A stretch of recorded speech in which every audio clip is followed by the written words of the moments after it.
Sir, we can start now.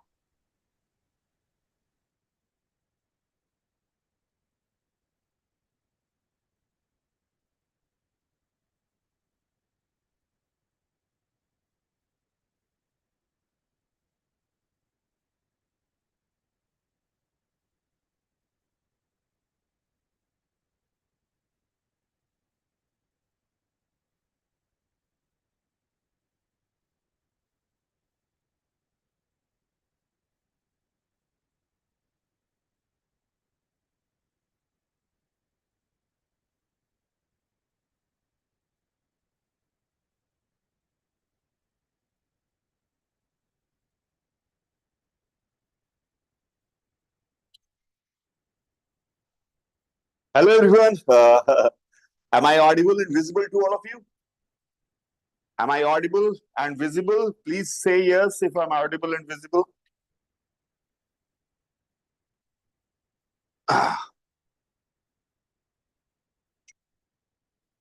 Morning नहीं है, evening है. Gamer of all videos. Good evening. Hello. Good evening.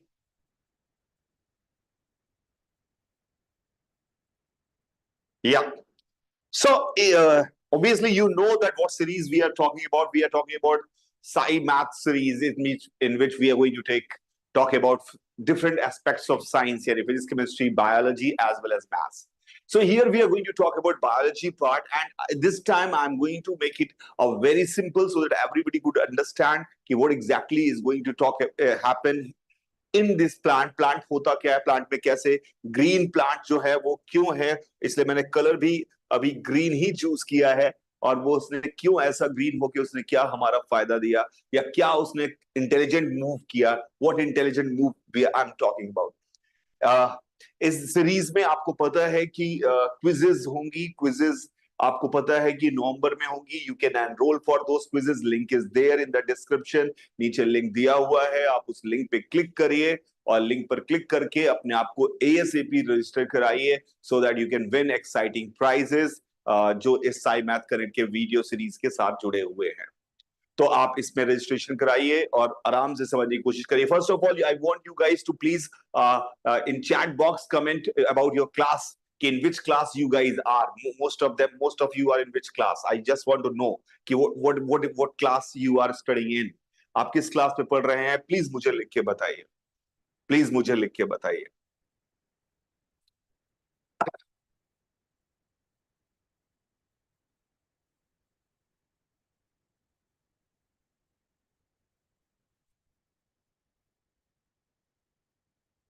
Yes, I will do it in very simple words.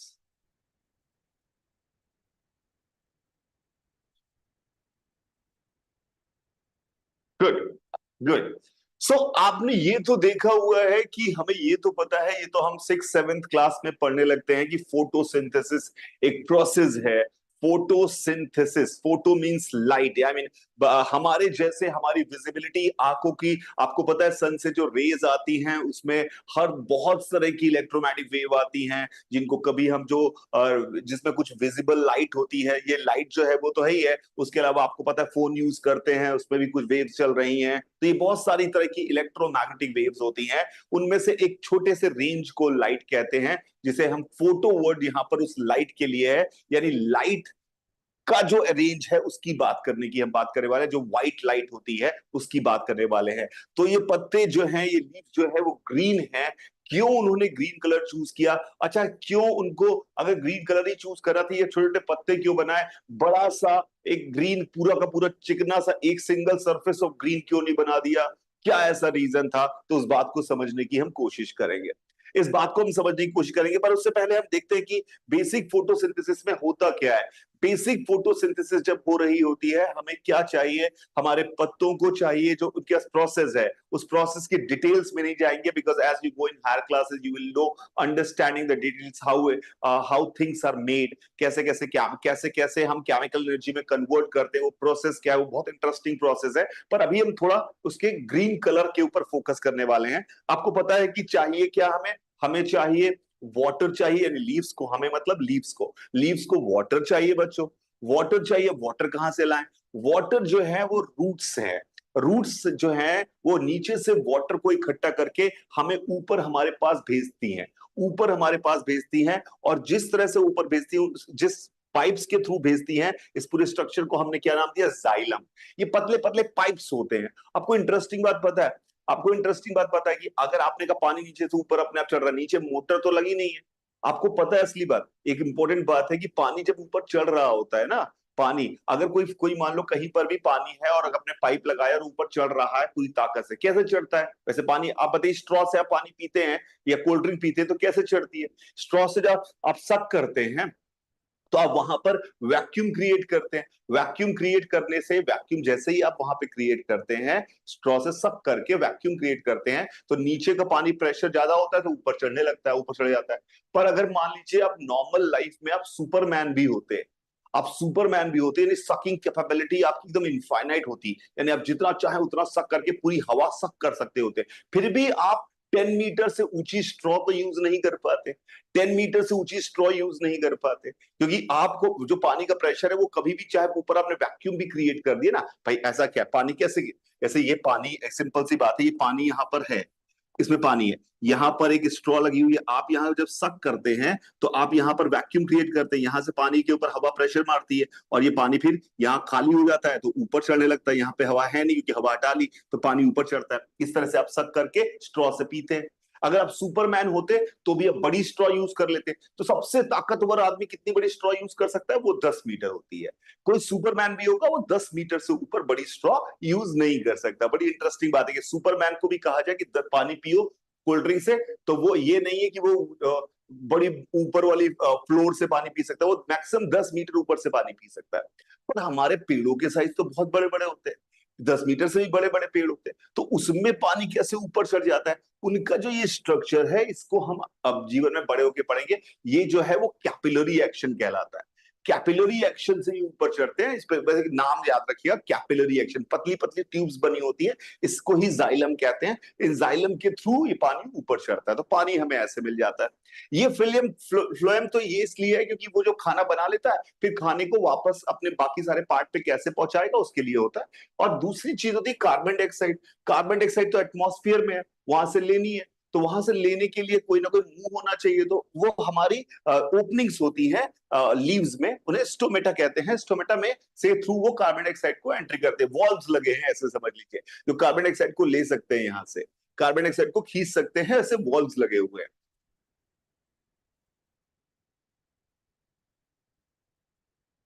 ठीक है। Vacuum, बच्चे ने पूछा क्या होता है, अच्छी बात है, आप पूछिए, आप बताइए। वैक्यूम का मतलब होता है कि आपने सारी हवा हटा दी, वहां कुछ भी नहीं है, वहां कुछ भी नहीं है। यानी कि अभी कभी मालूम है क्या, आपने सारी हवा खींच के सारी हटा दी कमरे से, आपने तब सारी हवा भी गायब कर दी, तो हम कहते हैं there is a vacuum created. Vacuum create कर देगा कोई, सारी हवा खींच लेगा तो वहां की हवा ही गायब हो गई। तो हवा गायब हो गई तो अभी आपको इतना तो पता है, हवा में प्रेशर लगाती है, सुना तो है ही हमने, प्रेशर लगाती है। तो ये पानी पे प्रेशर लगा रही है और हमने यहाँ से वैक्यूम क्रिएट कर दिया तो वो पानी ऊपर उठ जाता है। पर यहाँ तो ऐसा अरेंजमेंट है, मोटर से तो हम चढ़ा लेंगे पानी, मोटर ना हमारे पास सुपरमैन है पेड़ों में। सुपरमैन भी होता तो 10 मीटर तक पहुंचा पाता। लीव्स तो बहुत ऊपर ऊपर है, लीव्स तो बहुत ऊपर ऊपर है, कई पेड़ 20-20 मीटर ऊंचाई के भी, 100-100 मीटर ऊंचाई के भी है, पता है ना हमको। तो पेड़ों की ऊंचाई तो बहुत ज्यादा हो जाती है, तो उसमें कैसे पानी चढ़ता है? तो उसके पानी चढ़ने का जो एक्शन होता है वो इन जाइलम के थ्रू होता है, और जाइलम में जो फिजिक्स लगती है उस फिजिक्स को कहते हैं capillary action. Capillary action, surface tension जैसा कैपिलरी एक्शन। उसके कारण पतली पतली फाइन बोर्स होती है, पतले पतले में तो बड़ा व्यू दिखाया वो बड़ी पतली पतली पाइप से जिससे पानी ऊपर आता है। ठीक है, आई होप ये बात समझ में आई होगी आपको।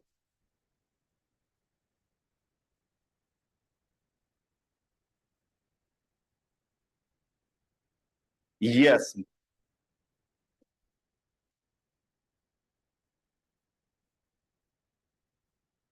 मोटर इंस्टॉल कर देंगे तो पानी ऊपर और चढ़ जाएगा।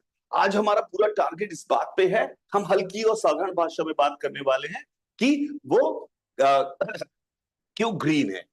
अब बताइए क्लोरोफिल की। क्लोरोफिल क्या चीज है? क्लोरोफिल हमारे जो लीफ की सेल्स है उसमें एक एलिमेंट है, इसका नाम है क्लोरोफिल। अभी हम समझते हैं ये क्लोरोफिल क्या करता है। ये क्लोरोफिल एक्चुअली मेन एजेंडा ये है भाई, खाना बनाने के लिए हमें कार्बन डाइऑक्साइड मिल गई, वाटर मिल गया, पर इनको इनको सिंथेसाइज करने के लिए, इससे हमें ग्लूकोज बनाने के लिए, सिंथेसाइज करने के लिए हमें एनर्जी चाहिए। बिना एनर्जी के ये काम नहीं हो सकता, अपने आप तो नहीं बनेगा खाना, तो एनर्जी चाहिए। अब देखा भैया एनर्जी कहां से आ रही है? सन से आ रही है। अच्छा, एक सवाल पूछता हूं आपसे, आप ये मुझे बताइए, सन से जो एनर्जी आ रही है, क्या वो अर्थ पे रुकती जाती है क्या? अर्थ पे आपको क्या लगता है, ओवर अ टाइम पीरियड सन से जितनी एनर्जी आ रही है, क्या हमेशा से कुछ फ्रैक्शन अर्थ पे रुकता जाता है क्या? क्या होता है, आपको क्या लगता है? ये बड़ा इंटरेस्टिंग सवाल है। सन से हमें एनर्जी मिली, क्या वो एनर्जी हमारे पास रहती रहती है क्या? एनर्जी बढ़ती रहती है क्या? एनर्जी यहीं पे रहती जाती है क्या? अर्थ पे रहती रहती है कि वापस चली जाती है स्पेस में? क्या होता है, आपको क्या लगता है क्या होता है? कि एनर्जी वापस चली जाती है कि रहती है यहाँ पे? I am asking, if you see that sun, we are getting energy from sun, we're getting energy from sun, and this energy is coming to the earth. Is it going to stay there on earth, or it reflect back completely, or some percentage of energy stay back? What happened exactly? Can you explain? Can you answer me? Can you answer me?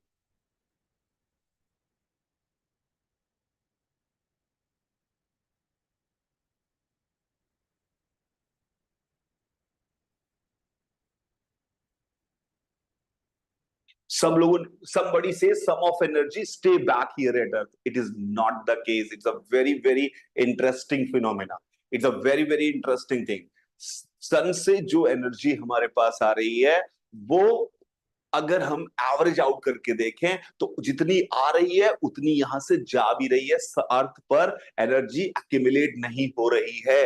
अगर slowly slowly कुछ percent accumulate होती रहती तो अर्थ अभी तक गर्म हो चुका होता, जल चुका होता। ऐसा नहीं हो रहा है, सारी एनर्जी वापस चली जाती है। It's a very big concept जो हम बात करते हैं। हमारा काम मालूम है क्या है? हमारी लाइफ का मेन पर्पस क्या है? सन से जो एनर्जी आ रही है ना, हम उसको फ्रेगमेंटाइज करते हैं, उसको यूजेबल फॉर्म में बनाते हैं, और यूजेबल फॉर्म में बनाकर तोड़ देते हैं। बस सन की एनर्जी को हम बड़ी एनर्जी को छोटे छोटे टुकड़ों में तोड़ देते हैं। This is what we are doing, and in the process of तोड़ना is life. The process of breaking the energy, the process of breaking the energy into small quanta is life। बहुत फंडामेंटल बात बोली मैंने आपसे कि हमारा main मकसद ही यही है।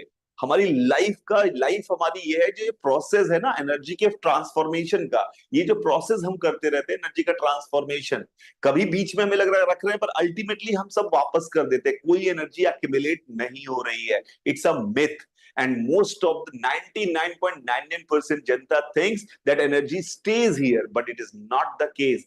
No energy stays. We just do fragmentize this energy in usable form में हम कन्वर्ट करते हैं, एंड देन हम उसको यूज करके फिर निकाल देते हैं। ऐसा नहीं, कहीं एक्यूमुलेट नहीं होती। ये प्रोसेस ऑफ फ्रेगमेंटाइजेशन ही लाइफ साइकिल है। Process of fragmentation of energy is life cycle. Energy को तोड़ तोड़ के वापस करना, यही हमारी लाइफ है और कुछ भी नहीं। हम यही सब खाना खाते हैं, आप उससे जो एनर्जी लेते हैं उससे काम कर देते हैं। ये काम कर दिया आप, ये जैसे मैंने ये हाथ चलाया, पैर चलाया, तो इस एनर्जी को हम वापस यूज कर पा रहे हैं। तो back to the game, back to the game.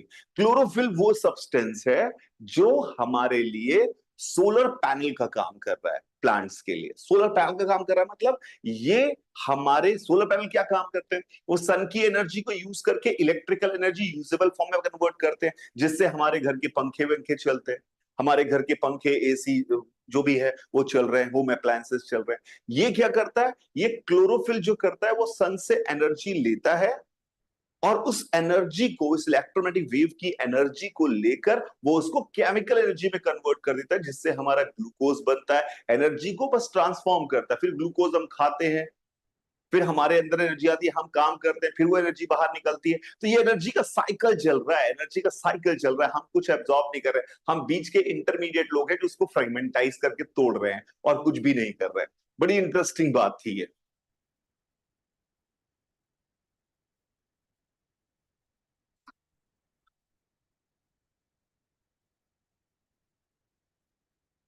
या या सो ये एनर्जी हम यूज कर रहे हैं, ये क्लोरोफिल से हमारी एनर्जी। अब सबसे पहले हमारे पास देखते हैं, बहुत आसान तरीके से समझते हैं। आप मुझे बताइए, व्हाइट लाइट में कितने कलर्स होते हैं? व्हाइट लाइट में कितने कलर्स होते हैं? व्हाइट लाइट में कितने कलर्स होते हैं? बताइए कितने कलर्स होते हैं व्हाइट लाइट में? आपको पता है ना, white light is a combination of colour. White light is not a single colour. White is not a colour, it is a combination of colours. White means the visible region. जो भी हमें दिखता है, हमारी आंखें सेंस करती हैं, उन सबके कॉम्बिनेशन को व्हाइट कहते हैं. उन सबके कॉम्बिनेशन को व्हाइट कहते हैं. तो white is a combination of all the colours. तो ये जितने, तो व्हाइट लाइट में कितने कलर होते हैं? लोगों ने लिखा 7, और एक बच्चा बहुत बढ़िया था, उसने लिखा इन्फिनिटी. एक बच्चे ने लिखा इन्फिनिटी, बाकी सब ने लिखा 7. अरे व्हाइट लाइट में अगर 7 कलर होते तो इसका मतलब है व्हाइट लाइट में कह रहा हूं सारे कलर्स का कॉम्बिनेशन है. सारे कलर्स का कॉम्बिनेशन है व्हाइट लाइट. तो व्हाइट लाइट में 7 नहीं, व्हाइट लाइट में इनफाइनाइट कलर होते. तो फिर अगर 7 ही कलर दुनिया में होते तो वो पेंट करने के लिए एशियन पेंट वाले भैया जब आते घर पे तो वो पूरा शेड कार्ड लेके आते हैं कि मेरा वाला पिंक और तेरा वाला पिंक करते.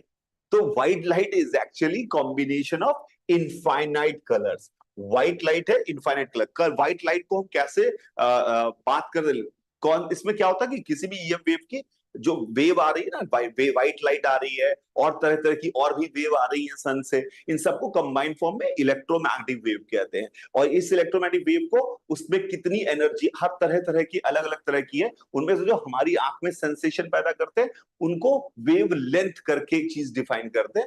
वेव लेंथ में बताते हैं कि ये वेव लेंथ हमारे काम की है. तो व्हाइट लाइट वेव लेंथ मतलब, वेवलेंथ ऐसे समझे, वेव आ रही है तो ये जो एक वेव पल्स है, इसकी जो लंबाई है, इसको वेवलेंथ कहते हैं. तो अलग अलग तरीके से हमारे सन से जो निकल रही होगी, ये वाले भी आ रहे होंगे, ये वाले भी आ रहे होंगे, ये वाले भी आ रहे होंगे.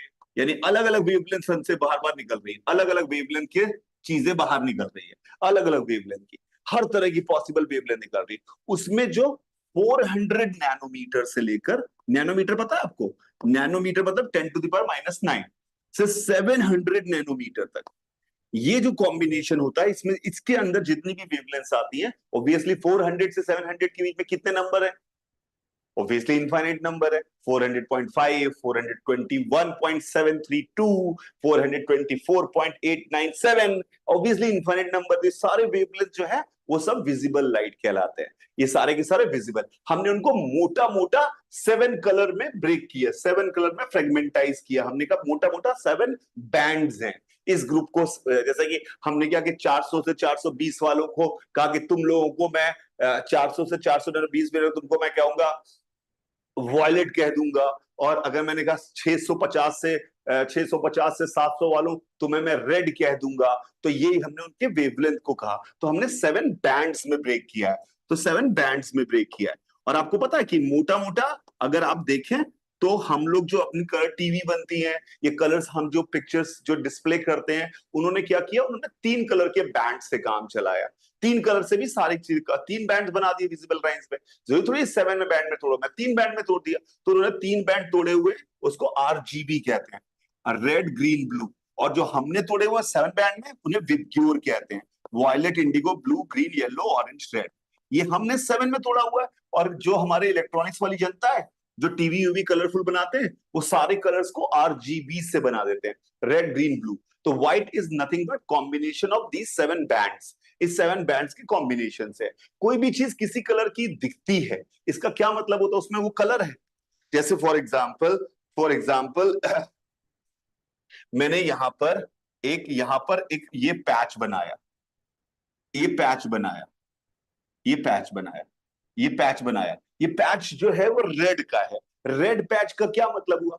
रेड, अभी तो ये तो वैसे ये तो खुद से सोर्स है, लाइट का सोर्स है. पर अगर आपका रेड कलर की, जैसे मान लो फॉर एग्जांपल ये बुक है, ये बुक जो है ये रेड कलर की जैसी दिख रही है. ये रेड कलर की है, मतलब इसका कलर रेड है. क्या क्या मतलब होता है इसका रेड होने का? क्या मतलब होता है? क्या ये रेड कलर की है? क्या रेड कलर की हम बोलते हैं कि हमें रेड कलर की दिखती है? इसका कोई कलर नहीं होता. इसका कोई कलर कुछ भी नहीं होता. चीजों के कलर नहीं होते, कलर लाइट के होते हैं. ये बहुत इंपॉर्टेंट बात है. रेड नहीं है. अगर आप यहाँ कमरे में ब्लू लाइट ऑन कर दो, अगर इस कमरे में मान लो अगर ये रेड का है तो रेड होना चाहिए, पर इस कमरे में अगर ब्लू लाइट ऑन कर दी जाए तो ये हमें ब्लैक दिखाई देगा. ये हमें ब्लैक दिखाई देगा रेड की जगह. अगर कमरे में ब्लू लाइट, व्हाइट लाइट नहीं है, ब्लू लाइट करता क्या है? करता कोई भी चीज कलर कैसे डिसाइड करती है? उस पर सारे कलर्स पड़ते हैं, उनमें वो एब्जॉर्ब कर लेता है, कुछ एब्जॉर्ब कर लेता है और कुछ को रिफ्लेक्ट कर देता है. जो एब्जॉर्व करता है वो तो हमारी, हमको कोई चीज कैसे दिखती थी, आंखों में पड़ती थी, तो जब ये एब्जॉर्व करता है तो ये सारी चीजें लाइटें पड़ रही हैं, तो वो ग्रीन वाली को रिफ्लेक्ट करता है, बाकी सब एब्जॉर्व कर लेता है। ग्रीन और येलो, एक्चुअली थोड़ा ग्रीन येलो दोनों रेंज को ये रिफ्लेक्ट करता है और बाकी सबको एब्जॉर्व कर लेता है। तो हमें इसीलिए इसमें कि हमारी आंखों में जब ग्रीन कलर पहुंचता है तो हमें ये लीफ ग्रीन दिखाई देती है। क्या मेरी बात समझ में आई? क्या समझ में आया कि कैसे होते व्हाइट कलर?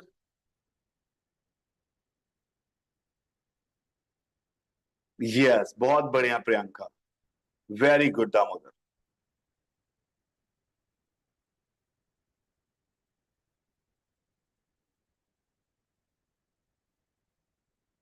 हमारी आई में कोई कलर नहीं है, हमारी आई में भी कोई कलर नहीं है, कलर सेंस करने की क्षमता है, आई में कलर नहीं होता, आई से कुछ भी नहीं निकलता है। अच्छा, एक सवाल मेरे बचपन में आता था, मेरे को जब बचपन में पढ़ाया गया 6 क्लास में कि यार व्हाइट कलर जो है वो सारे कलर मिला दोगे तो व्हाइट हो जाते हैं। तो मैंने कहा कि मैं पेंट कर रहा था, मैं पेंट कर रहा था, तो मैं पेंट कर रहा था तो मैंने सारे कलर लिए, रेड वाला, पिंक वाला, येलो वाला, जिसमें हमारे पैलेट में जितने कलर थे उन सबको एक जगह मिला दिया, वो तो ब्लैक हो गया यार। ऐसा क्यों हुआ बता सकते हो क्या? वो व्हाइट क्यों नहीं हुआ? क्या कंफ्यूजन है अगर हमने सब कहा?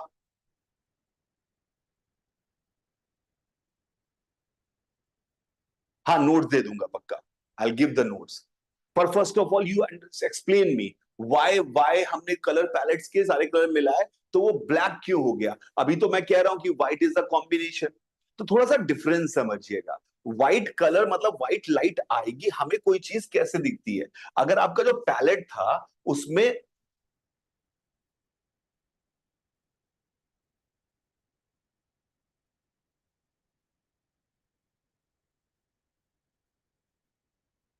हाँ, जो पैलेट था हमारे, black is not the infinite combination, black is the absence black.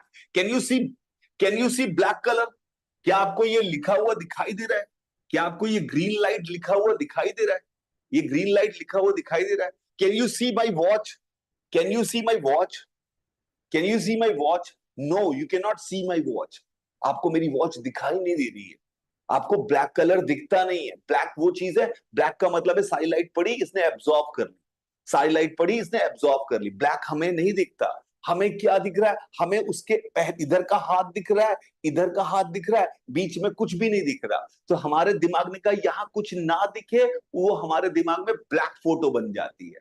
जो ना दिखता है उसकी फोटो को ब्लैक कहते हैं। And it is also kind of दिखना, it is also kind of दिखना। जो चीज ना दिखे वो भी एक तरह का दिखना है। आइंस्टाइन से, आइंस्टाइन ने कहा, आइंस्टाइन ने इस बात को बहुत अच्छे से अपने स्कूल में बोला।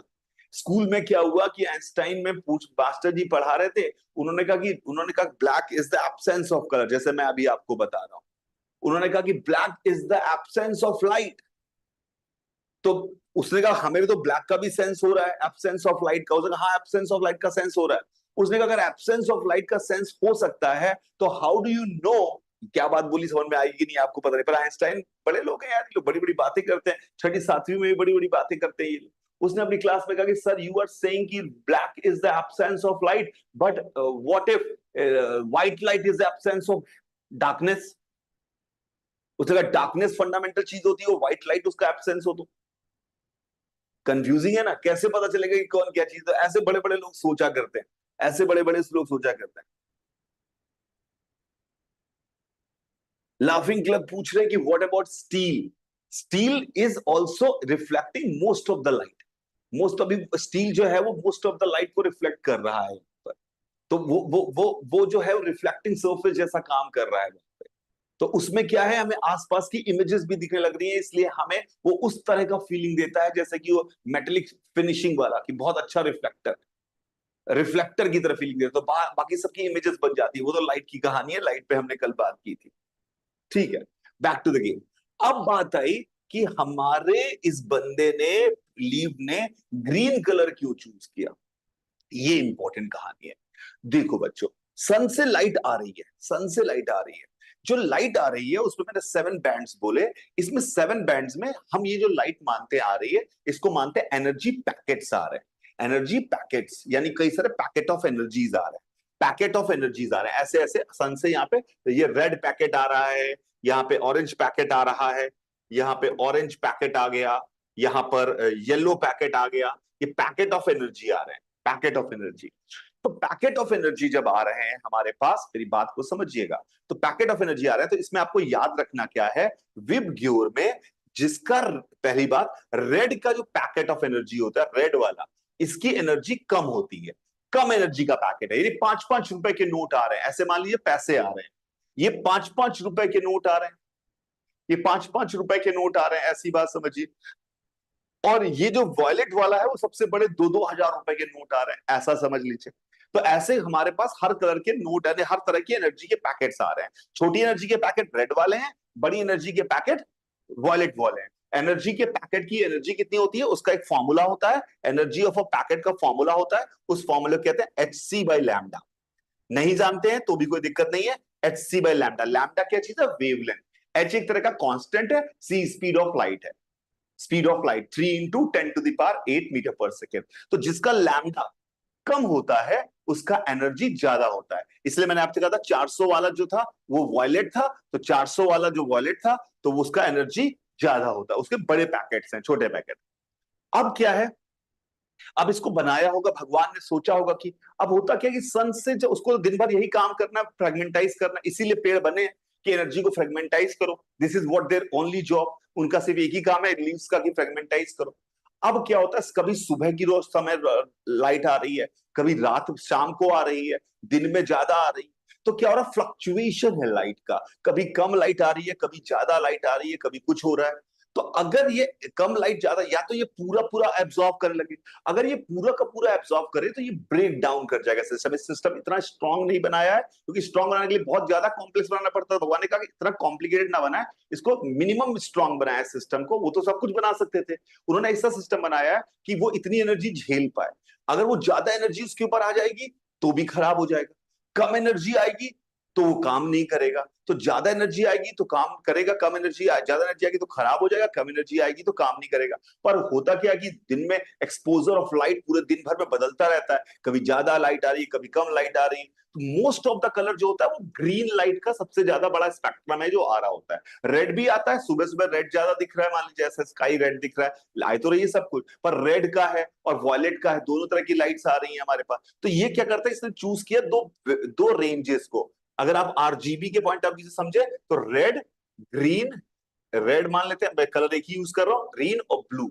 तो उसने क्या किया, उसने कहा कि मैं ये दोनों एंड इफेक्ट्स वाले, छोटे वाले और बड़े वाले दोनों ही करूंगा एब्जॉर्ब।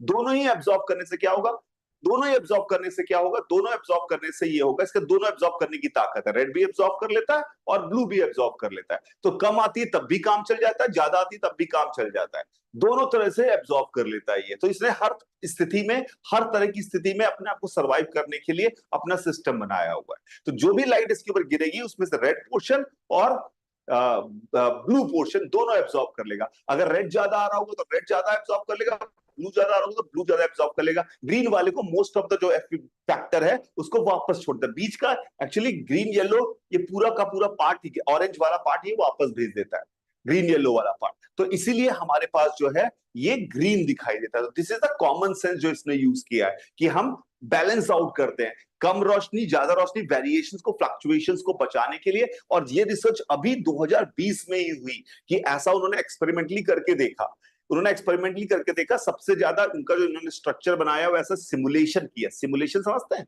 सिमुलेशन मतलब कंप्यूटर प्रोग्राम बनाया और उन्होंने उसी जैसा मैकेनिज्म बनाया। उन्होंने कहा कि ज्यादा एनर्जी आकर भी सिमुलेशन खराब काम कर रहा था, सिर्फ रेड रेड एब्जॉर्ब करके भी अच्छा एफिशिएंसी नहीं दे रहा था, सारा सिर्फ ब्लू ब्लू एब्जॉर्ब कर रहा होता तब भी नहीं देता। तो रेड ब्लू की कॉम्बिनेशन को जब एब्जॉर्ब कराया तो उन्होंने सिमुलेशन देखा कि इस केस में एफिशिएंसी, एनर्जी एब्जॉर्प्शन एकदम फ्लक्चुएशन फ्री है, यानी कि दिन भर वो एक जैसी एनर्जी उसको मिलती रहती है, कभी रेड का अमाउंट ज्यादा कभी ब्लू का, तो उसको एक जैसी एनर्जी मिलती है। टू रिमूव दिस फ्लक्चुएशन उसने ऐसा चूज किया कि मैं दोनों, छोटे वाले और बड़े वाले दोनों खा जाऊंगा, बीच वालों को छोड़ दूंगा, बीच वालों को छोड़ दूंगा। इसलिए most of the tree leaves जो है वो ग्रीन होते हैं।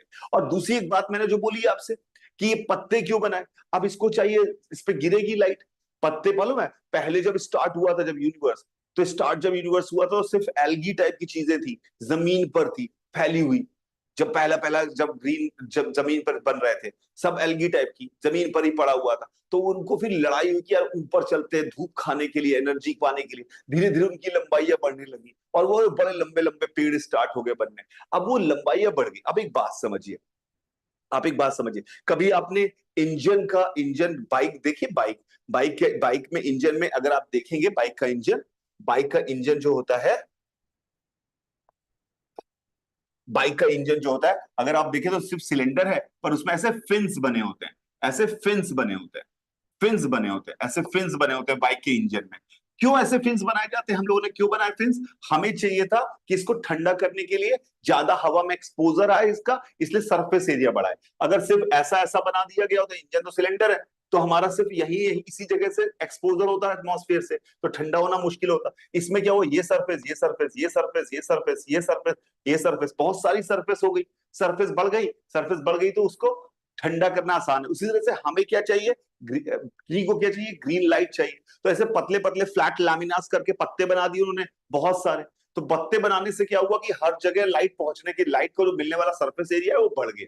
लेफ्ट से, राइट से, दाएं से, बाएं से, हर तरफ से लाइट पहुंचने का तरीका है, बहुत सारा सरफेस एरिया। अगर सिंगल पत्ता बनाया होता भगवान ने, तो उस पर लाइट सिर्फ ऊपर से पड़ रही होती, एक तरफा होती, तो एक्सपोजर एरिया कम हो जाता। That's why there is a multiple possibility. इस तरह के बहुत सारे कॉम्बिनेशंस ट्राई करते रहा। नेचर कैसे ट्राई करता है? नेचर बहुत सारे एक्सपेरिमेंट्स करता है, अलग अलग तरीके से बनाता रहता है। कैसे ये बना के देखते हैं, ये बना के देखते हैं, ये बना के देखते हैं, ये इवॉल्व करते हैं सिस्टम। नेचर एक सेल्फ सस्टेनिंग सिस्टम है, वो चीजें इसमें अपने आप इवॉल्व होती हैं।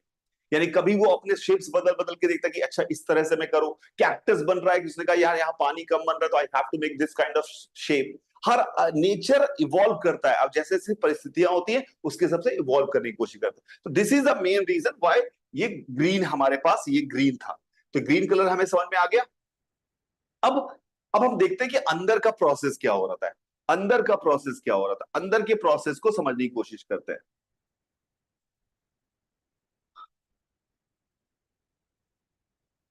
नोट्स मिल जाएंगे बेटा, हम अरेंज करते हैं, अभी हम आपको बताएंगे कि कहाँ मिलेंगे। हाँ, अंदर का प्रोसेस क्या होता है। अब ये क्लोरोफिल के जो मॉलिक्यूल है, क्लोरोफिल का मॉलिक्यूल है ये।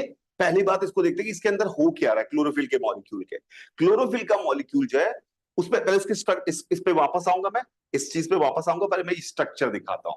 ये इतना कॉम्प्लिकेटेड, वैसे ही कई तरह के क्लोरोफिल्स होते हैं। क्लोरोफिल मॉलिक्यूल के कई वेरिएंट्स होते हैं, कई वेरिएशंस होते हैं। कई तरह के क्लोरोफिल के मॉलिक्यूल के वेरिएशंस होते हैं, अलग अलग तरीके के। उनमें से एक मैंने दिखाया हुआ है, पर सबसे इंपॉर्टेंट चीज है उसमें, एक चीज जो है वो बहुत कॉमन, बहुत इंपॉर्टेंट है।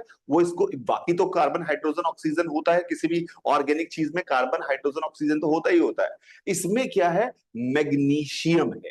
इसमें एक मैग्नीशियम है, यही मेन रोल अदा करता है। यही जो क्लोरोफिल से की जो एनर्जी एब्जॉर्ब करने वाला जो सेंटर है ना क्लोरोफिल में, वो ये मैग्नीशियम है। ये मैग्नीशियम क्या करता है, ये एनर्जी जब एब्जॉर्ब करता है तो इलेक्ट्रॉन जो है, इससे लूजली बाउंड इलेक्ट्रॉन एक्साइट हो जाता है। तो एक आयन, एक पॉजिटिव चार्ज और एक निगेटिव चार्ज जैसा कॉम्बिनेशन, एक बैटरी सी तैयार कर देता है।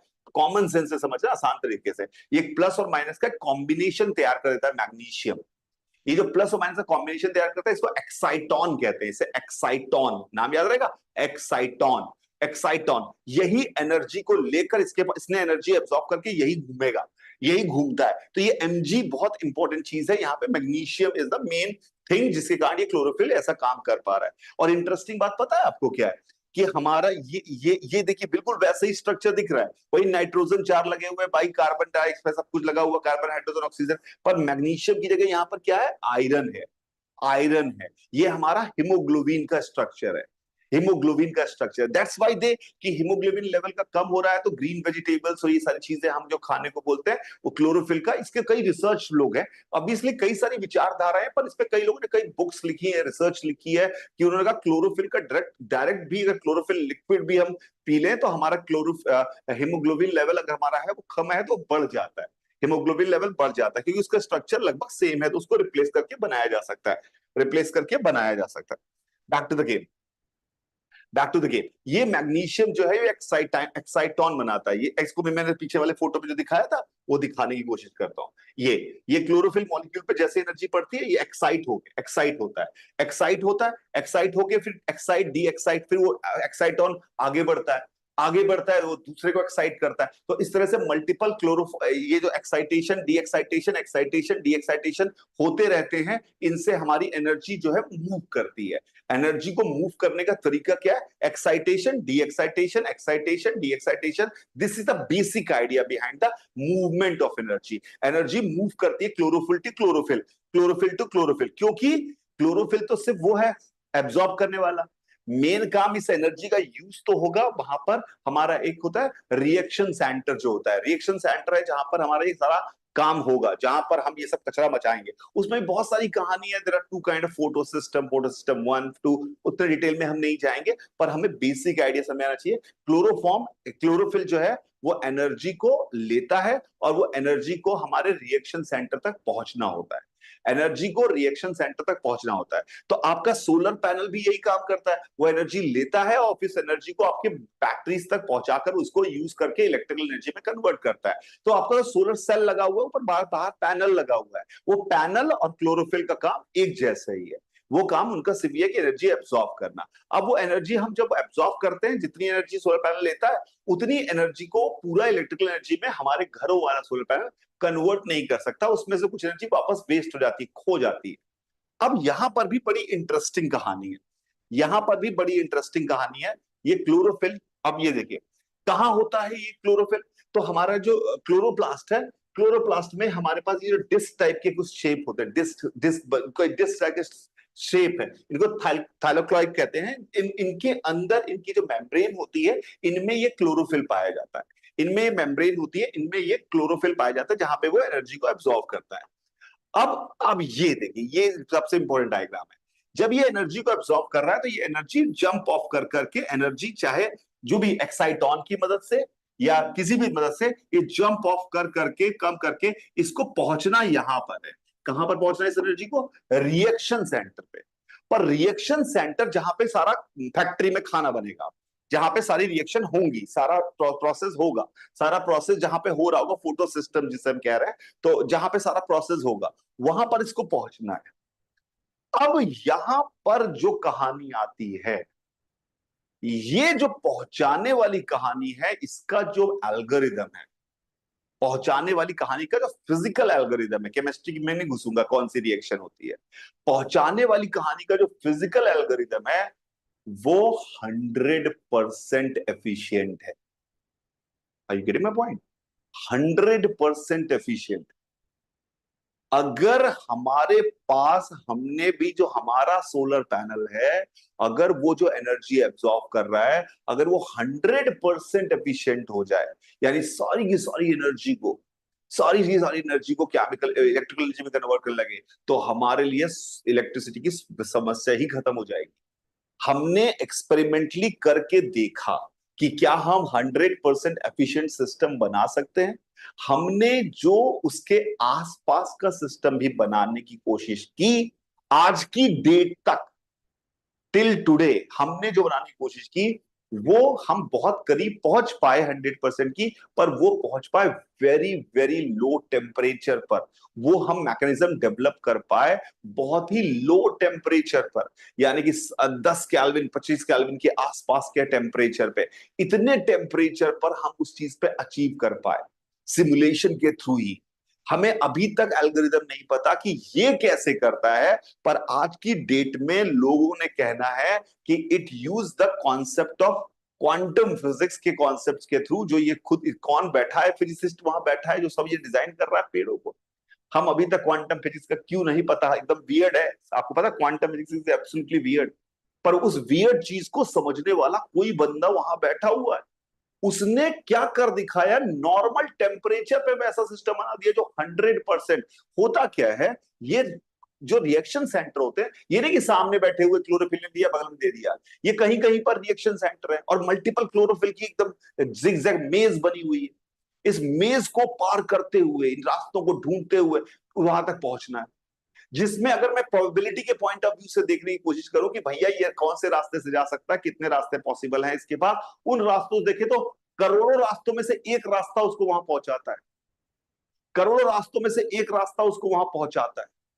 और वो कैसे वो ढूंढता है वो रास्ता जिससे वो पहुंच जाता है उसी जगह। भाई क्लोरोफिल एक से दूसरे को एक्साइट कर सकता है, कोई खास बात नहीं है, इसमें भी आ सकता था, इसमें भी आ सकता है, इसमें भी आ सकता है। तो अलग अलग रास्ते से ढूंढता हुआ जाता है, लेकिन पहुंचता हमेशा ये है, वो भी कम टाइम। तो ये जो मैकेनिज्म है, अगर हमने ये मैकेनिज्म बना लिया, तो हम भाई साहब ऐसे सोलर पैनल बना लेंगे जो कि 100% एफिशिएंट होंगे। और अगर 100% एफिशिएंट सोलर सिस्टम बना लिया, तो हमारे लिए इलेक्ट्रिसिटी की समस्या खत्म। ये काम जो है ये हमारा बंदा कर लेता है। ये कैसे करता है, वो क्वांटम फिजिक्स में बड़ी कहानियां है उसकी, उसके थ्रू कर लेता है। थोड़ा थोड़ा समझ में आया मैं क्या बोल रहा था आप लोगों से? आया कुछ कुछ समझ में आपके?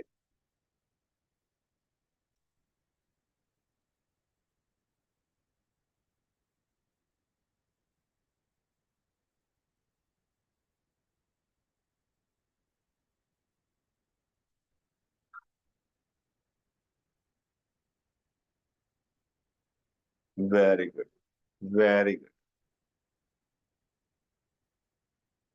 बताया ना अभी, एमसी किलर आपको बताया मैंने कि ग्रीन कलर चॉइस क्यों लिया था।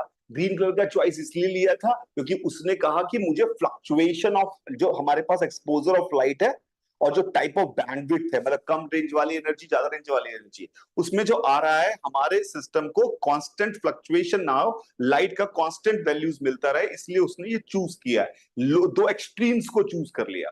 उसने कहा दो एक्सट्रीम को मैं चूज कर लूंगा तो इससे क्या होगा कि कॉम्बिनेशन बढ़िया हो जाएगा। कॉम्बिनेशन बड़े, कभी कम रोशनी आएगी, कभी ज्यादा आएगी, कभी वो ज्यादा, कभी ये ज्यादा आता है, तो इस तरह से वो एडजस्ट कर लेता है। सबको भी कर लेता तो जल जाता, वो ब्लैक हो जाता, ब्लैक होता उस केस में, वो उसने चूज नहीं किया। तो ये एडाप्टेबिलिटी है। ऐसा नहीं है कि सारे सेकंड पॉसिबल कलर भी है। ये कुछ जो कलर हमारे पास पर्पल टाइप का जो कलर होता है, वो भी एक पॉसिबिलिटी कलर है। हमने ये देखा कि ग्रीन के अलावा पर्पल भी काफी अच्छा पॉसिबिलिटी है, जिसके थ्रू हम फ्लक्चुएशन को मिनिमाइज कर सकते हैं। तो पर्पल भी एक चॉइस हो सकता था। वहां उसने ग्रीन को क्यों चूज किया, ये उनका मतलब है, उनका मन है। दोनों ही possible, purple is also another possibility जिसके थ्रू हमें हमें हमें लेस फ्लक्चुएशन मिल सकता था। ये हमने साइंटिफिकली हम इस बात को प्रूव कर पाते हैं, देख पाते हैं, रिसर्च करके पता किया। लेकिन उन्होंने ग्रीन क्यों चूज किया, ये उसका लॉजिक था, ये उसने हमने समझने की कोशिश की, ये कहानी आई। तो ये हमारे पास पूरी कहानी है, जो ये ग्रीन कलर का ये क्यों दिखाई दे रहा है। तो this is what we it's very important to understand. Nature में चीजें इतनी साइंट बायोलॉजी, आज की डेट में सबसे मुश्किल साइंस अगर कोई है तो बायोलॉजी है। बायोलॉजी इन द सेंस कि अगर हम उसके क्या होता है इंपॉर्टेंट नहीं है, कैसे मैकेनिज्म को अरेंज किया है, कैसे नेचर ने अपने आप को, नेचर से बड़ा साइंटिस्ट तो कोई है ही नहीं। नेचर ने तो सब कुछ क्रिएट किया है, हम जैसे लोगों को क्रिएट किया है। हम सोचते कैसे हैं, ये भी कि हमें ये किसने, ये आपने कभी सोचा कि आप सोचते कैसे? ये भी किसी ने बना दिया कि सोचना कैसे है। तो nature is the best scientist. तो नेचर को अगर हम धीरे धीरे करके पता करने की कोशिश करेंगे नेचर क्या काम करता है, तो हमारी लाइफ में हम बहुत कुछ पता लगाएंगे। इसलिए ग्रेटेस्ट ऑफ ग्रेट, अगर साइंस की बात की जाए, जिस ब्रांच पे काम होने वाला है आजकल सबसे ज्यादा रिसर्च जो होती है, वो क्वांटम बायोलॉजी पे हो रही है। क्वांटम बायोलॉजी में सबसे इंपॉर्टेंट जो एक फैक्टर जो मैंने आपको बताया कि ये कैसे 100% एफिशिएंट इंजन है, 100% एफिशिएंट सिस्टम है, जो कि जो भी फोटोसिंथेसिस में जो भी ये एनर्जी एब्जॉर्ब करता है, उस एनर्जी से ये कैसे पूरा का पूरा ये रिएक्शन सेंटर में पहुंचा पाता है। पूरा का पूरा ऑलमोस्ट 100% रिएक्शन सेंटर में उस एनर्जी को पहुंचा देता है। ये आपको बहुत इंटरेस्टिंग बात लगी होनी चाहिए। आई होप मेरी बात समझ में आ रही है आपको।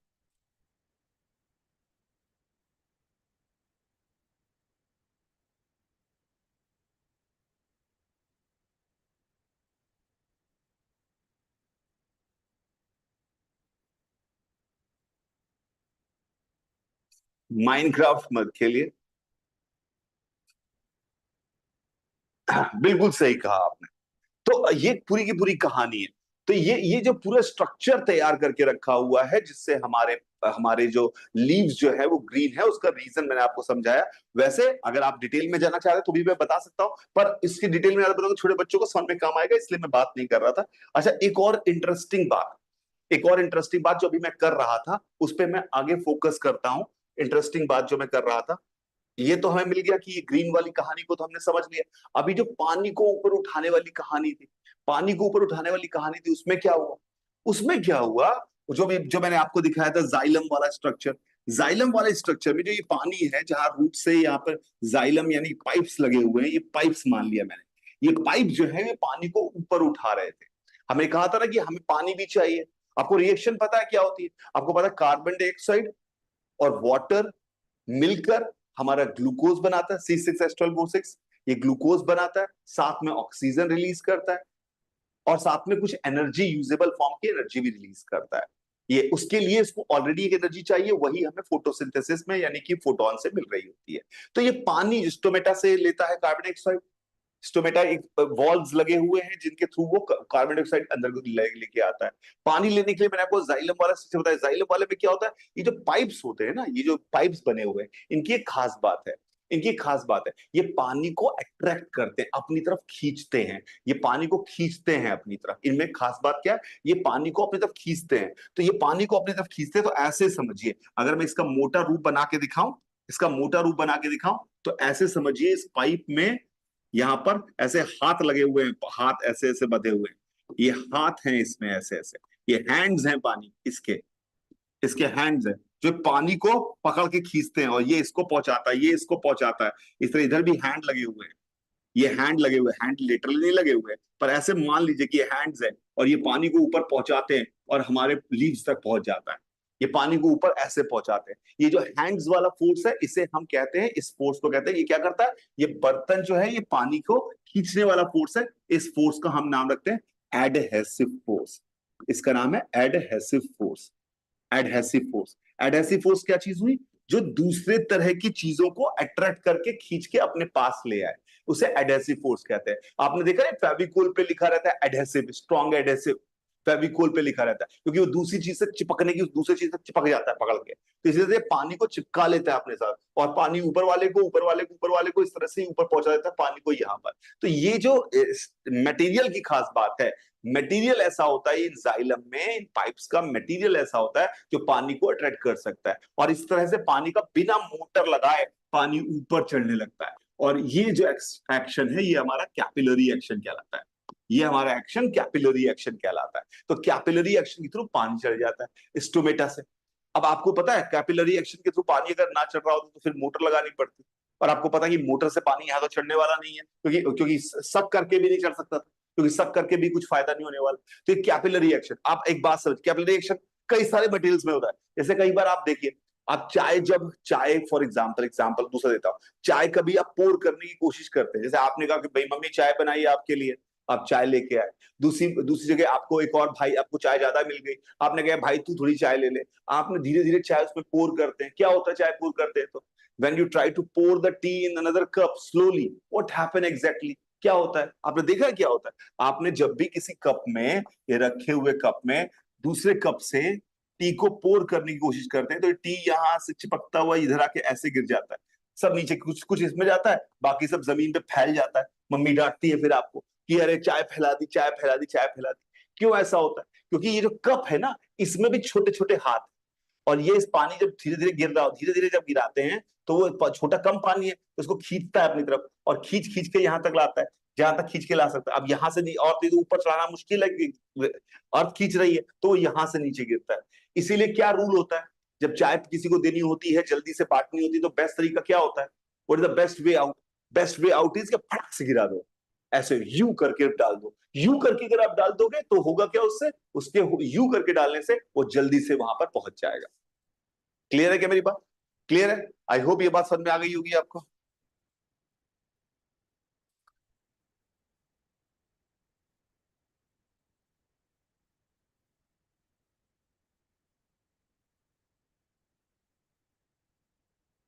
भैया क्या, इसी भाई मैंने बताया ना, अभी समझाया मैंने बेटा, इस पानी के चरण, मेरा नाम वैसे नीलमणि श्रीवास्तव है, एनएमएस नाम से जाना जाता हूँ। You can search me on YouTube, आप गूगल पे भी सर्च कर सकते हैं, मेरा नाम एनएमएस सर के नाम से जाना जाता हूँ। और कोटा में हूँ मैं, आई एम इन कोटा। और मैं कई समय से, मतलब 18 सालों से आईटी जेईई नीट की ट्रेनिंग में हूँ मैं। बहुत काम किया हुआ, काम भर का काम किया हुआ है, तो I was in this training for long time.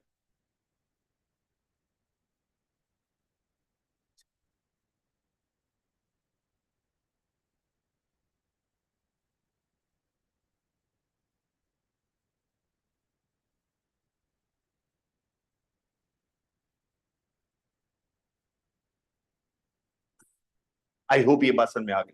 तो this is the whole idea कि हमारा जो पत्ते हैं, हमारे जो लीव्स हैं, वो ग्रीन क्यों है, और वो ग्रीन कलर के साथ साथ उनको जो बेसिक रिक्वायरमेंट होती है वो कैसे आते हैं। एक बात आपको, एक और रिसर्च की मैं बीच में बात कर रहा था, उस पर फिर से एक बार आता हूं।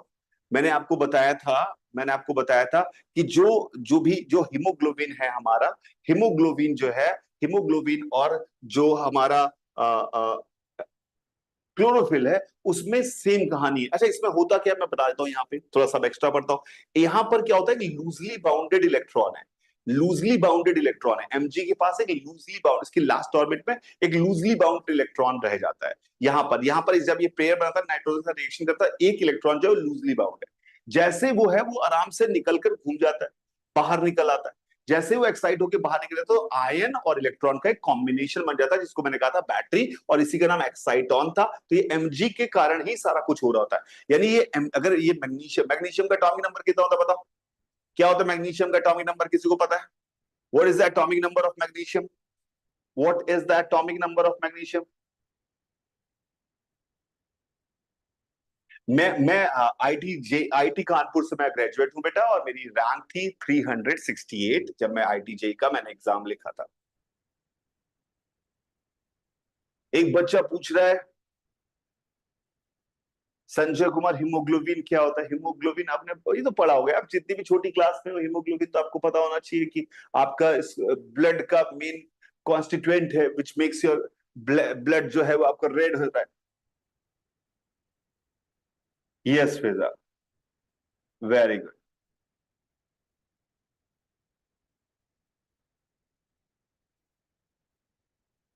Yes 368, yes you are right. जी नहीं मुस्कान, हमारे अंदर नहीं होता। हाँ, तो दिस इज द, यहां पर हम जो पूरी कहानी की बात कर रहे हैं, बहुत बढ़िया, 12 इज द एटॉमिक नंबर, इसका एटॉमिक नंबर 12 होता है। तो ये 12 एटॉमिक नंबर जो इसका है मैग्नीशियम का, यही मेन जो है खेल है, यही सारा।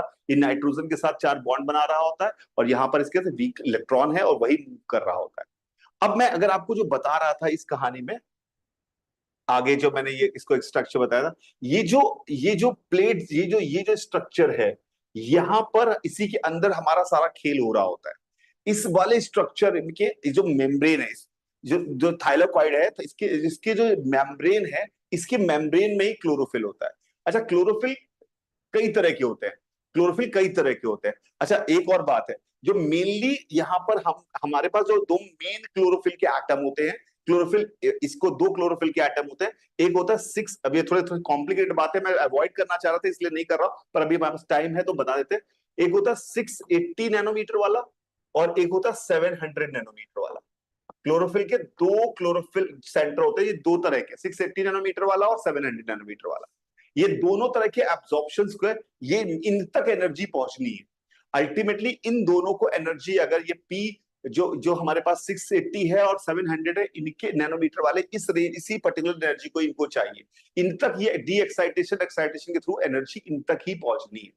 अगर इनके पास एनर्जी पहुंच जाएगी तो ये हमारे प्रोसेस को कंप्लीट करते हैं, ये हमारे प्रोसेस कंप्लीट करते हैं। अच्छा, इसी प्रोसेस में क्या होता है, जो वाटर नीचे से आ रहा होता है ना, थोड़ा सा बता देता हूँ, थोड़ा थोड़ा बता देता हूँ, समय है तो थोड़ा थोड़ा बात कर लेते हैं। जो वाटर आ रहा होता है, वो वाटर जो दो मॉलिक्यूल आते हैं, वो भी एनर्जाइज करके वो क्या करते हैं, वो 2H2O हमारे पास जैसे आया, 2H2O हमारे पास आया, तो 2H2O जो है वो हमारे पास ऑक्सीजन गैस में, और ऑक्सीजन गैस में, और 4H+ यानी कि 4 प्रोटॉन्स में और 4 इलेक्ट्रॉन्स में टूट जाता है। 4 प्रोटॉन्स में और 4 इलेक्ट्रॉन्स में टूट जाता है। ये जो इलेक्ट्रॉन्स हैं, ये जैसे यहां से एक्साइटॉन से मैंने आपको समझाया था कि इलेक्ट्रॉन गायब होके गया, यहां से पीछे से यहां दिखाया था, इलेक्ट्रॉन यहां से निकल के गया, इलेक्ट्रॉन यहां से निकल के, इस इलेक्ट्रॉन को जो कमी है उसको पूरा करने के लिए, ये जो अभी अभी मैंने आपको वाटर से बताया कि H+ प्रोटॉन इलेक्ट्रॉन बन रहे हैं, ये इलेक्ट्रॉन इस कमी को वापस पूरा करता रहता है। ये इलेक्ट्रॉन आता है और इस कमी को पूरा करता रहता है, और O2 रिलीज करता है। तो O2 यहीं पे रिलीज होना स्टार्ट हो जाती है, O2 यहां पर रिलीज होना स्टार्ट हो जाती है। यहीं पर O2 का रिलीज होना स्टार्ट हो जाता है, क्योंकि यहाँ पर वो ऑक्सीजन जो है, वाटर के मॉलिक्यूल है, वो वाटर के मॉलिक्यूल टूटकर प्रोटॉन इलेक्ट्रॉन में कन्वर्ट करते हैं। फिर ये इलेक्ट्रॉन कैरियर्स जो है वो आगे इलेक्ट्रॉन्स को ले जाते हैं, मैंने आपको बताया था। और एक ऐसी 100% एफिशिएंसी, अच्छा उसमें मैंने आपको बीच में बोला था कि क्वांटम फिजिक्स का फंडा इस्तेमाल करता है। क्या कहता है पता है क्वांटम फिजिक्स? क्वांटम फिजिक्स कहता है जो क्लोरोफिल, अभी थोड़ी बात कर लेते हैं क्योंकि अब हम, मेरे को रोकना नहीं पा रहा हूं क्योंकि समय है हमारे पास, इतनी बात थी, ज्यादा कॉम्प्लिकेट करना नहीं चाहता। पर एक इंटरेस्टिंग और लास्ट बात जिस पे हम खत्म करेंगे इस बात को, वो कहता है, आप सोचिए, क्वांटम पार्टिकल्स जो होते हैं, क्वांटम पार्टिकल्स मतलब जो बहुत छोटे पार्टिकल्स है, उनका किसी जगह होने या ना होना, इस तरह से डुअलिटी, मतलब उसमें क्या है कि वो एक ही समय पे दो जगह होने की बात करते हैं। सुनने में बहुत वियर्ड लगेगा, इसलिए quantum physics is the weirdest part of physics जो हमारे दिमाग से अभी घुसे ही नहीं। वो कहता है कि आप ऐसा हो सकता है कि आप यहां पर भी और वहां पर दोनों जगह एक साथ हो। तो वो कहता है क्वांटम फिजिक्स में कि वो जो इलेक्ट्रॉन एनर्जी लेके चल रहे होते हैं, क्लोरोफिल में जो चल रहे होते हैं, वो हर पॉसिबल रास्ते में हमेशा होती है। और जैसे ही वो रिएक्शन सेंटर से इंटरेक्ट करती है तो सारी की सारी वहीं आ जाती है। क्वांटम फिजिक्स कहता है कि दुनिया में जो क्वांटम पार्टिकल्स होते हैं वो वेव फॉर्म में हर जगह फैले हुए हैं, वेव फॉर्म में पूरे जगह फैले हुए हैं। कहीं पर डिस्ट्रीब्यूशन ज्यादा है, कहीं पर कम है, पर वेव फॉर्म में पूरे स्पेस में फैले हुए हैं, जहां जहां हो सकते हैं, जहां जहां हो सकते हैं वहां वहां हो सकते हैं।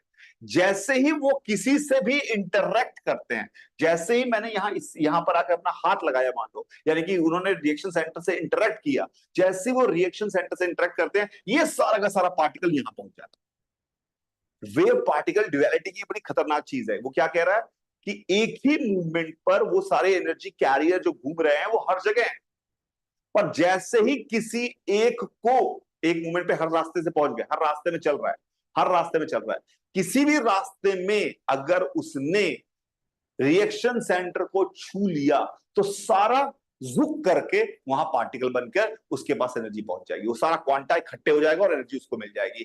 ये बात दिमाग से उतरनी मुश्किल है, इसलिए मैं इसका जिक्र नहीं कर रहा था, पर समय था तो मैंने बोल दिया। तो that is the most efficient part, जो ये एल्गोरिदम था वही मैंने कहा था, ये सेम सिमुलेशन, सेम तरह का स्ट्रक्चर इन्होंने बनाने की कोशिश की, और वो 7 केल्विन के आसपास के टेम्परेचर पर हमने अचीव किया है। पर ये कैसे, ऐसा ही क्वांटम डुअलिटी का जो चक्कर है, ये जो मैकेनिज्म तैयार किया है, ऐसा करने की काबिलियत हम में भी है, लेकिन हम बहुत लोअर टेम्परेचर पे कर पा रहे हैं, और नेचर ने इसको नॉर्मल टेम्परेचर पे करके दिखा दिया है। That is quantum duality. कि जो हमारे पास, मैंने आपसे दिखाया था, क्या कहते हैं, ये एनर्जी, ये रास्ता, ये बहुत सारे रास्ते हैं, तो ये हर पॉसिबल रास्ते में घूमता रहता है, एनर्जी हर पॉसिबल रास्ते में गई है, पर जैसे ही इसको रिएक्शन सेंटर मिलता है, हर रास्ते की एनर्जी सुख करके वहीं पहुंच जाती है, एक साथ में एक जगह से दूसरी जगह तक आ जाती है, बिना टाइम लगाए, बिना टाइम लगाए। ये बड़ी कॉम्प्लिकेटेड बात है, पर ये क्वांटम फिजिक्स ऐसी बातें करता है जो हमारे और तुम्हारे औकात के बाहर है, जो हमें समझ है उससे समझ में नहीं आता।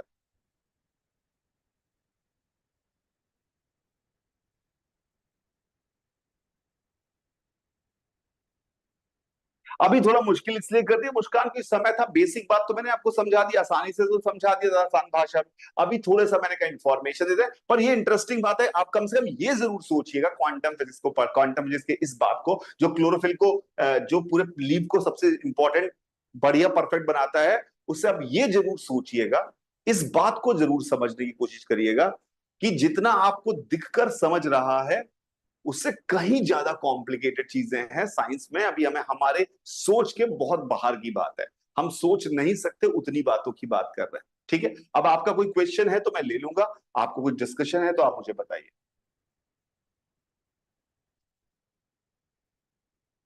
इस नोट्स को मैं भिजवा दूंगा।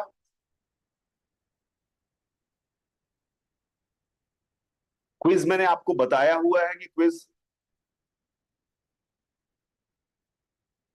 नैनोमीटर का मतलब होता है 10⁻⁹ यानी 1 मीटर का 1 billionth part, 1 billionth part. Yes, Pooja आपकी बात बिल्कुल सही है, नोट्स भिजवा दूंगा।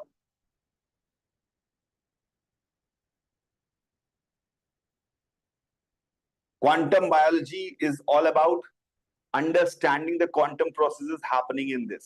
Stomata is a kind of valve appeared on the leaves which allow passing gases and water molecules as well to atmosphere from atmosphere to the this leaf. Quiz will be in November and February. We will definitely intimate you. अभी एक message आया था, आपको intimate कर देंगे हम. Notes हम कोशिश करेंगे कि भेज दें.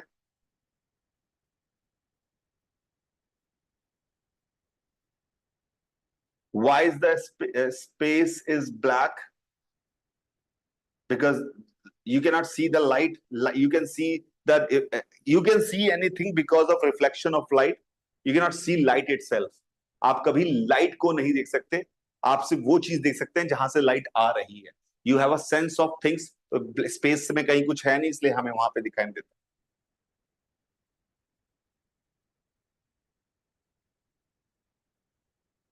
So now we're going to end up this. Thank you very much. बात करेंगे हम इन सारी बातों पर भी. अब इस क्लास में तो इतनी ही बात कर सकते थे.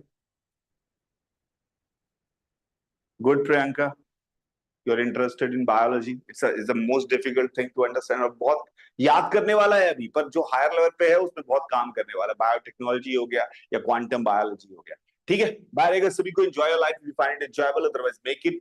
It's very important to be happy in life. So खुश रहिए, आप अच्छा काम करेंगे. It's just an introduction, not a complete chapter. Absence of light is darkness. You are absolutely right. Bye bye bye bye bye bye bye.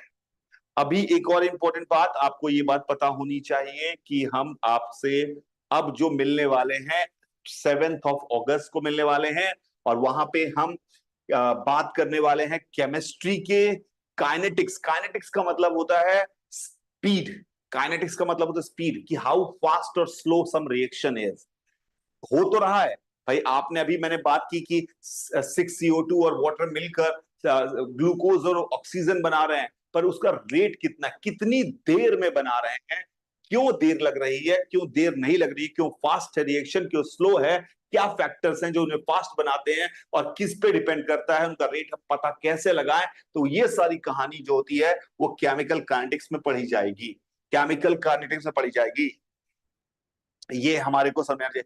Physics में हम बात करने वाले हैं बहुत ही interesting, Newton's law and shortcoming. क्या न्यूटन्स लॉ हमेशा वैलिड है? क्या न्यूटन्स लॉ को हम हमेशा यूज कर सकते हैं? क्या न्यूटन्स लॉ के बिना, अगर न्यूटन ने लॉ ना दिया होता जो F=ma या एक्शन रिएक्शन का, तो क्या हम साइंस में वहां पहुंच पाते जहां पर पहुंच पाए हैं? तो ये दो टॉपिकों पे हम बात करेंगे अगस्त 7th को. तो प्लीज आप अगस्त 7th के लिए अपना टाइम बुक कर लीजिएगा. हम जरूर मिलेंगे और अच्छे से डिस्कशन करेंगे. Bye bye bye bye bye bye bye सभी को.